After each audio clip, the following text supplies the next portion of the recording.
Good evening. Welcome to EzeSportsTV. Of course, today it is the midweek sports review, and I have Kesta, my usual suspect, right here in the studio with me. Kesta, you're welcome to the show. Thank you very much. Okay, the midweek sports review is where we bring all the sporting activities that have taken place over the week. Of course, today we'll be starting from the home front, the Nigerian Professional Football League. We're currently on week 17, and of course, some matches were played over on Sunday. We had Wiki Tories winning Lobby Stars 1-0, Rivers United of course, getting 2-0 win over Sunshine Stars. Of course, Remo Stars, back to winning ways again, winning 3-0 right there against Sunshine Stars. Plateau United winning 1-0 against Casino United. MFM FC losing at home to Kora United 2-1 it ended. Kano Pillars winning 2-0 against Nasarawa United. And of course, Dakada FC beating Enyimba International 2-0. And of course, Abia Wara played out a goalless draw with Aqua United, the defending champions. And of course, Heartland of Owerri back to winning ways. That game was played on Saturday.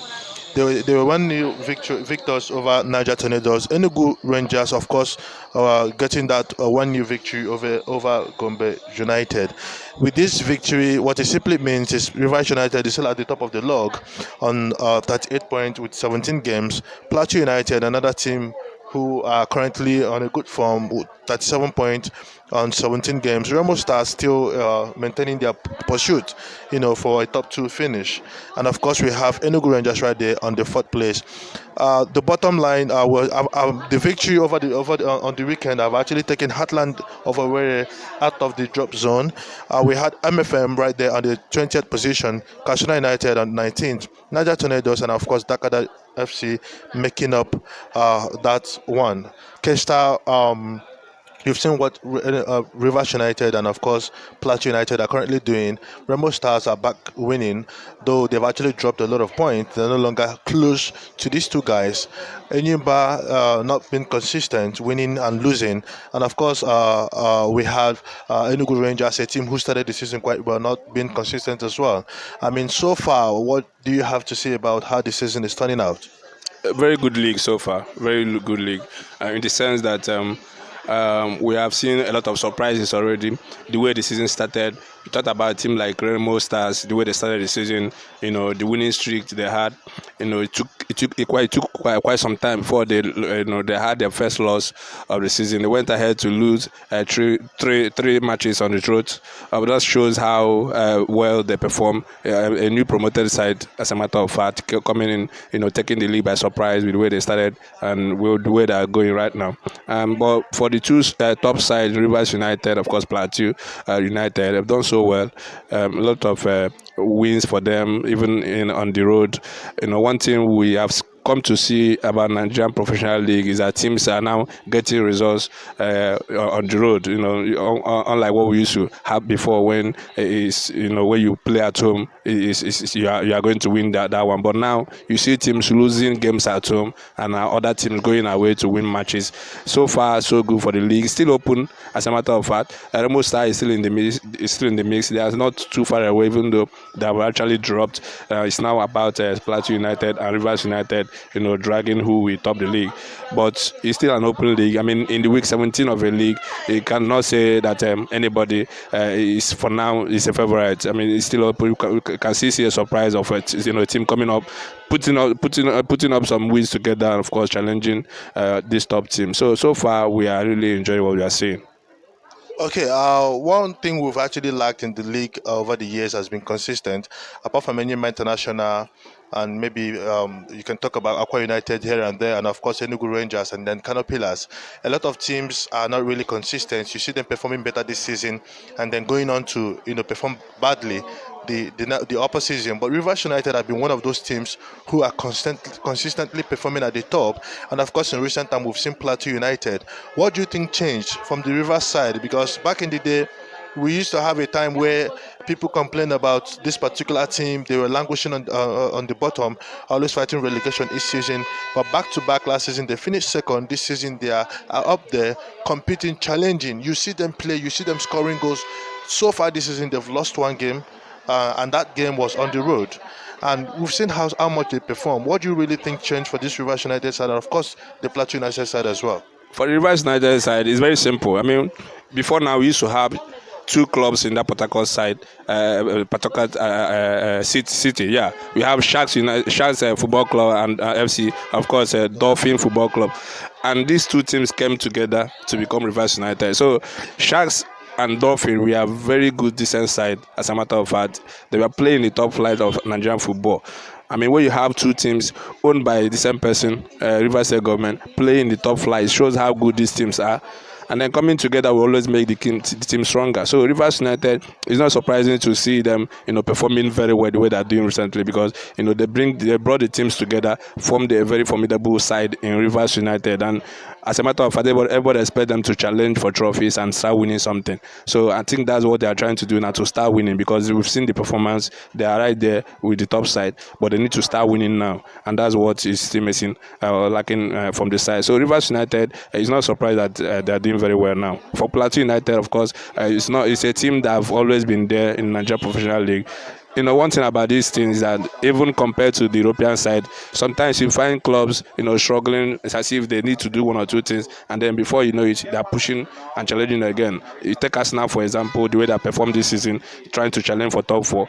Last season it wasn't like that. So a big side is always a big side. What you just need to do one or two things, the management, the players and all that. Before you know it, you are pushing again. So these sides have always been good sides, and what is happening now is not really a surprise to me. Okay, we'll be going straight to the English Premier League. On Saturday, we had a lot of games. Leicester City back to winning ways, winning Leeds United right there at the King's Power Stadium. We had Aston Villa 4-0 victors over Southampton, a team who has been having a good form recently. We had Chelsea away from home beating Burnley 4-0. It ended. Chelsea missed a lot of chances in that game, but still managed to score 4 goals. Newcastle 2-1 win over Brighton and Hove Albion. Norwich City losing 1-3 at home to Brentford. Christian Eriksen playing that particular game, Kesta. And of course, Wolverhampton Wanderers losing at home 2-0 to Crystal Palace. Liverpool were 1-0 victors over West Ham. On Sunday, we had Arsenal, winning Watford 2-3. It ended. Arsenal playing quite well, scoring wonderful goals in that game. Of course, Watford, their first game in that game was actually very fantastic. But the game of the weekend was that game between Manchester City versus Manchester United, which ended 4-1 in favor of the Manchester City side. Kesta, we saw this game together. I made a prediction of 3-1 victory for Manchester City. Unfortunately, it ended 4-1. When I made that prediction, you were like, oh, come on, it hasn't gotten that bad for Manchester United. But then, we saw how the game turned out. We saw how the last 20 minutes of that game was. I mean, what do you have to say? At the end of the day, it wasn't the star match of the weekend. As a matter of fact, it was supposed to be the star match of the weekend. And Manchester derby, Manchester City playing at Manchester United at the Etihad Stadium. We expected to see a fight because, of course, we know how it used to be the fixtures. Even under Ole Gunnar Solskjaer, we know that it's always a tough match for Manchester City whenever they host Manchester United. So I was really disappointed on the day and expected to see a fight, players that would come out to play for the team, the fans, the badge and all that, the pride for the city, the color of the city and all that. Unfortunately for Manchester United, they were blown away. It was just like they didn't prepare for the game. It was just Manchester City's day. At the point we saw Ederson, the goalkeeper, relaxing and as if he's a spectator in the game. I mean, Manchester United lacked everything positive in that game, going forward, defensive wise and all that. So it was just a very bad day for them. And congratulations to Manchester City. They keep pushing and gathering the points to see if they can take the title again. Then generally it was a very good weekend. We saw beautiful football. You talked about Arsenal win against Watford right there at the Vicarage. It was a very nice performance for Arsenal. Beautiful goal scored by both sides. Even the second goal by Watford, we saw a very beautiful play by Sissoko getting that goal that nearly gave Arsenal some unrest towards the end of the game. But 3 beautiful goals scored by Arsenal team. Wonderful game we had. For Chelsea, 0-0 at first time, it was looking like one of those days where you play without getting a result. Then the second half, 4 goals. I mean, what a match, what a game we saw that day. So it was a very good weekend. Liverpool also squeezed out a win against West Ham to keep their chances are positive and alive in the Premier League. So a very good weekend we had. But for the star match or the supposed star match of the weekend, it was really disappointing. Okay, Kesta, Tottenham on Monday winning 5-0 against Everton. I mean, we since Frank Lampard took over Everton, we've actually seen Everton struggling more. Everton failing to have a single shot on target in the first half. And again, in the second half, they came out to see if they can actually get some goals for themselves and ended up conceding more goals right there. Do you think Frank Lampard is the right man to actually take Everton to the next level, because it looks like they are about to, get themselves into the relegation fight? And of course, watching Chelsea play, we've seen Chelsea perform better and play beautiful, flowing football when Romelu Lukaku is not in on the field of play. I'm going to throw two questions to you. Do you think Frank Lampard is the right man to take Everton out of the relegation fight? And do you think Chelsea should play without Romelu Lukaku? For Frank Lampard, yeah, he's the kind of coach Everton needs at the moment. A young, vibrant coach. It was tricky for him to go to a team like Chelsea, where the expectation is too much for him. I think for Everton now, the expectation for him there is very, very clear. Just avoid relegation, then build from there going forward. He's a very young coach. Players who want to play under him, they understand. The fans accepted the idea of bringing Frank Lampard to coach an Everton side. The problem did not start with Frank Lampard. Of course, we know that they are suffering before they brought Frank Lampard. If they weren't suffering, they wouldn't have started the coach in the first place to start looking for who to come in. So it's just still a few weeks for him in Everton. He has won some games. You saw the performance against Manchester City the previous week before this one. He did very well in that game. A lot of people believe they deserve the points in that game. Play so well. We've seen some players, coming back to perform very better under Frank Lampard. Unless he will be one of them. He started 3 matches on the road for Everton. Played so well in those games. He was, bench in the last game against Tottenham, but there's still work in progress for them.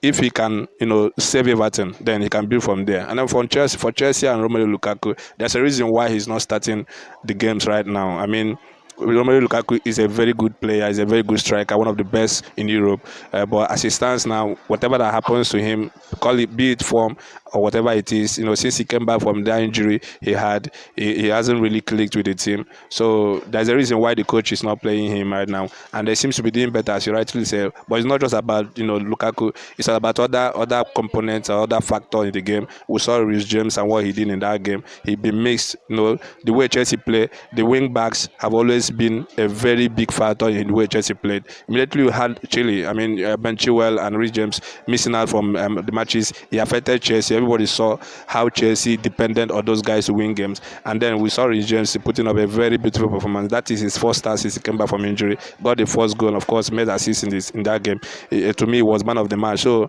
many things have contributed the way Chelsea, begin to play. It's as if they are playing well recently. And I can't say Lukaku is a problem, but he's a player that is not in form, and understandably, he's not being played right now. Okay, that is it right there from Chelsea. From Kesta, rather, he's making excuses for Romelu Lukaku. Of course, last night we had our Champions League football returning, and of course, FC Bayern Munich played out a 1-0 draw with Salzburg right there in Austria, and then coming back to Germany to win 7-1. Lewandowski getting a hat trick and of course an assist. Liverpool, another team who hasn't actually lost a game so far since the Champions League started, winning all 6 group games, and of course winning their first game against Inter Milan 2-0. It ended right there in Italy, coming home to lose a game at home. Tonight we will have Manchester City playing against Sporting. Manchester City won the first leg of that fixture, 5-0 it ended. And of course Real Madrid against Paris Saint-Germain. That game ended 1-0 in favor of PSG in the first leg at the Parc des Princes in France. Of course tonight it will be Real Madrid at the Bernabeu trying to see if they can actually get a one back. But before we talk about Real Madrid, Kesta, let's talk about Liverpool losing that game. Of course Liverpool made it through to the next round, but they lost that game at home. And of course Bayern Munich winning 7-1, and Lewandowski, continuing his scoring. I think he's currently have 12 goals at this level of the competition. Yeah, 12 goals for Lewandowski. He's a player that is in a very good form. I mean, Lewandowski, he's always done it for the German side. You know, he was on 9 goals before that game, scoring 4, have taken it to 12 goals, one ahead of Hala of Ayas. I mean, that is Lewandowski for you. That's what he does. He speaks only one language: goals, goals, goals. And it was really a bit surprised when they drew that game away. But of course, it is the Champions League. Anything can happen. Every team that have made into this stage is a very decent and good side. So then they came back home and did the business. 7-1 is amazing. I mean, in the Champions League future, it shows the level of both sides. You know, when you compare the two sides. And for Liverpool, I think they should be concerned the way they played last night. It was all Inter Milan, as far as I'm concerned. Inter Milan started very well from the first way, so the intention was there. You saw everybody, watching that game knows that they want to get back into the game as quickly as possible.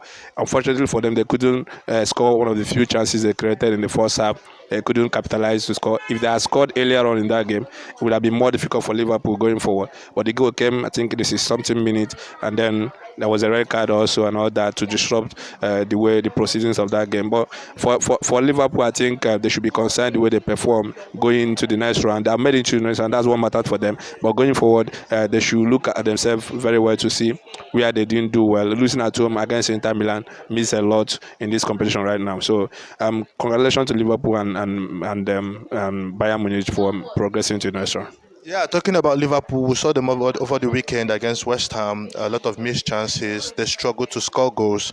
And again, last night, we've seen the same Liverpool side struggling to score goals. Do you think it's bad form coming into play? And of course, talking about Bayern Munich, a team that seems like they have gotten used to winning teams 8-2 in the Champions League. Do you think Bayern Munich is the team to fear, or do you think it's just one of those days? Bayern Munich, any day, anytime, every season, Bayern Munich is one of the favorites, always one of the favorites to win the Champions League. So it's a team to always fear as far as European football is concerned. You have to know that what you are facing when you play a Bayern Munich side. We cannot say they have not done anything extraordinary this season. Of course, when you check their form in their league, it's not really been the Bayern Munich we used to know. And they lose some games we expect them to win in the domestically, but in the Champions League, they're always there, right there as the favorite, as one of the favorites any day, anytime. So I wouldn't say the 7-1 win, is we are used to it. We are used to it because you said they are a team that like winning people emphatically when they want to win. So we are used to having Bayern score 7-8 goals against some of these teams. And for Liverpool, yes, I said it is a concern for them. We saw the way they played over the weekend against West Ham. It was a very narrow win for them. 1-0, it ended in their favor. So it's not the kind of form you want to be in right now when you are pushing for these trophies. They have a chance of winning everything this season. They've already won the League Cup. They are still in the FA Cup. Right there, very much in it in the Premier League, of course, in the Champions League, already in the quarterfinals. So they have it all in their power to keep going, but they need to watch it. The form they are trying to hit now is not good, but this is Liverpool. Boom, they'll start winning the way they used to win again. All right, Kesta, let's talk about tonight's fixture, Real Madrid versus Paris Saint-Germain. PSG currently are not quite in a good form. We've seen a few of their last two games, how they've actually struggled to get goals. In fact, they lost their last league game, and Real Madrid seems to, found their boots after that loss against Paris Saint-Germain. They've gone on to score a lot of goals, especially against Real Sociedad on the weekend. We saw what they did right there, coming from behind to win 4-1. It ended. Karim Benzema, Vinicius Junior, Luka Modric. We've seen how well these people have actually played. Do you think this is a different competition? Of course, the Champions League, you don't compare this to the league games.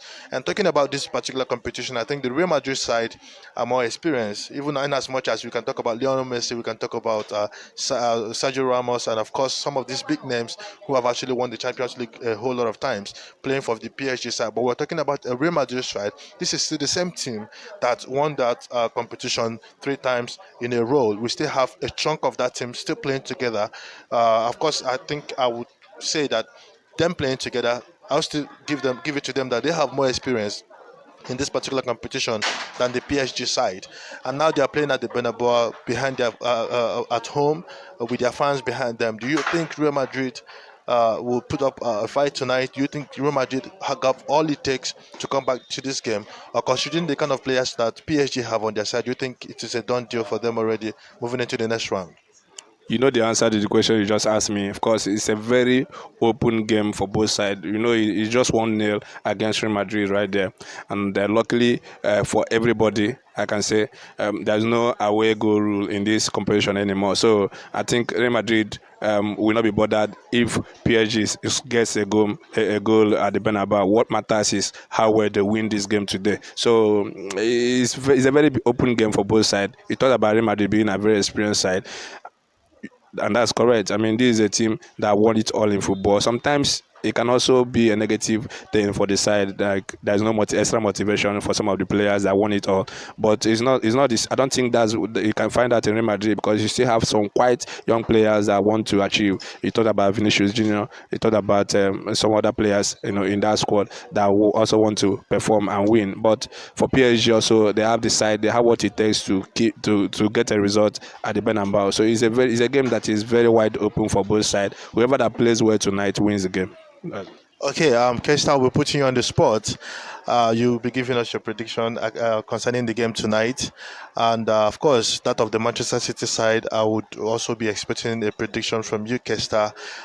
Tonight, we will see your prediction skills, if you've still got it, or As far as Manchester City are concerned, they're already in the quarterfinal of the competition. Of course, winning 5-0 away, says that, of course, we expect Pep Guardiola to try and feed in some players, to unrest some of those ones that started the weekend game against Manchester United, and I expect them to win that game by 3-0. It might not really be the same way they went for the first leg, but I expect them to win and score a lot of goals, and 3-0 for them will be amazing. And for Real Madrid against PSG, it's a difficult one for me.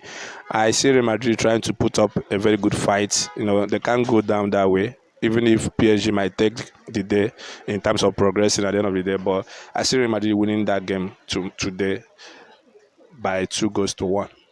Then whatever that happens from there. of course, Kesta have given his prediction. He said it's a 2-1 win for Real Madrid, and of course a 3-0 victory for Manchester City over Sporting. We will be here next week to talk about this and trash it out to see if you are able to get your predictions right.